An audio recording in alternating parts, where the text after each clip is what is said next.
Highlighted comment आ रहे हैं, इनको आप डिलीट कर दो। ठीक है, मैं सोचा चलो मैं कर दूंगी अभी, लेकिन मेरे वो हाइलाइटेड पे तो बहुत अच्छे कमेंट्स आए हुए थे, बहुत अच्छे से व्यूज थे, मन नहीं कर रहा था डिलीट करने का, तो क्या किया जाए। तो ये गुरु, जिस गुरु से आप शिक्षा ले रहे हो आप उसी के पास जाओगे जब भी फंसोगे। तो जी हम भी एक की लाइव में गए तो हमारे गुरु जी वहाँ थे, हमारे सर वहाँ थे, राजू सर। हमने अपना क्वेश्चन पुट कर लिया जी। क्वेश्चन पुट करते ही बोलते हैं ये आपको नहीं डिलीट करना है। मैंने उनसे किया कि नहीं, कोई बता रहा था डिलीट कर देना चाहिए, तो फिर सर बोले कर दो जी। सर को थोड़ा हर्ट हुआ। मैंने कहा नहीं नहीं सर, आप जैसा कहेंगे मैं वैसा करूँगी। उन्होंने इस पर पूरी रिसर्च कर डाली, मुझसे बहुत सारे वॉइस मैसेज किए, एक दो बंदों से भी उन्होंने पूछा, शायद जो भी उनके सीनियर हैं या उनको थोड़ा जानकारी होगी। उन्होंने कहा आपको बिल्कुल भी डिलीट नहीं करना है। तो आप सभी से भी रिक्वेस्ट है, कोई भी हाईलाइटेड कमेंट चाहे यूट्यूब दे, चाहे आप खुद से भी बना सकते हैं। यदि गलती से बन जाता है तो वरीड होने की नीड नहीं है, परेशान नहीं होना है, उस हाईलाइट को अपलोड कर दो, उससे भी आपको वॉचिंग आवर मिलेगा और आपके वो मोनो में आपके काम आएगा। तो ये छोटी छोटी चीज़ें जो हमें नहीं आती है ना, वो किसी की लाइव में जाने से आती है, लेकिन एक की लाइव में जाके जो आपको आंसर मिले उसको सही ना माने। अपना जो विश्वास हो उससे पूछे, जिससे आप सीख रहे हैं उसकी रेस्पेक्ट करें, उसकी बातों पर ध्यान दें और उसका ही कहना माने। यदि आप अपने मन की चलाएंगे तो ऐसे बहुत से चैनल्स हैं ऐसे जो मोनो, जिन्होंने 4000 अपना वॉच टाइम कंप्लीट कर लिया है, 1000 सब्सक्राइबर कंप्लीट है, बट डीमोनेटाइज हो गए हैं। उसके कुछ कारण रहे होंगे, इसलिए कहा जाता है बड़ों से पूछ के ही आपको आगे की मंजिल तय करनी चाहिए।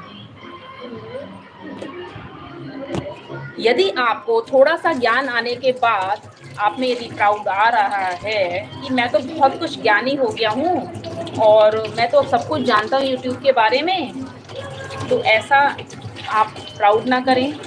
छोटे बच्चे से भी सीखा जा सकता है, अपने हम उम्र से भी सीखा जा सकता है, और अपने से बड़ों से तो सीखते ही हैं हम।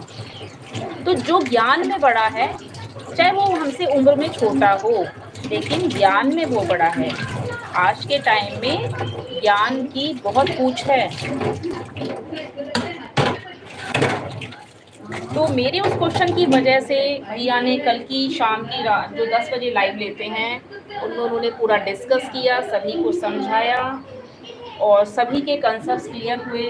तो मैं अपने आप को चीज़ मानती हूँ कि मैंने अगर एक क्वेश्चन रेज किया, और तो बहुत से ऐसे लोग हैं जिनको इसके बारे में जानकारी मिली और वो अब इससे वरीड नहीं होंगे, घबराएंगे नहीं। और तो आप अपने खुद से हाईलाइटेड कमेंट जो आप अच्छा बोल रहे हो, जैसे मैं अभी बना रही हूँ, है ना, तो जैसे मैं भूल गई थी मैं खुद भी बना सकती हूँ। और जब आप हाईलाइटेड छोटे छोटे 5 मिनट्स के हाईलाइट आपको मिलेंगे, आप उन्हें अपलोड करोगे तो 5 मिनट के जो हाईलाइट्स होते हैं लोग इजी वे में देख पाएंगे और आपने जो जानकारी दी है वो समझ पाएंगे। समझ रहे हैं ना आप सभी मैं क्या समझाना चाह रही हूँ? तो हमारा समझदार होना बहुत ज़रूरी है। वो कहावत सुनी है आपने कि भेड़ चाल होना, तो हमें कभी भी एक ही बात पे, ये ऐसा है अपने ही लोग हमें सही सलाह नहीं देते कई बार। मैं ये नहीं कहती उन्होंने गलत बताया, नहीं बताया, लेकिन हाँ उनको जितना ज्ञान था उन्होंने मुझे बेटर बताया। मेरी बहुत अच्छी वेल विशर है, सर भी मेरे बहुत अच्छे वेल विशर हैं। जिनकी लाइव में जाती हूँ वो एक बहुत सधे हुए और अपनी लाइफ में बहुत स्ट्रगल से आगे बढ़े हुए लोग हैं।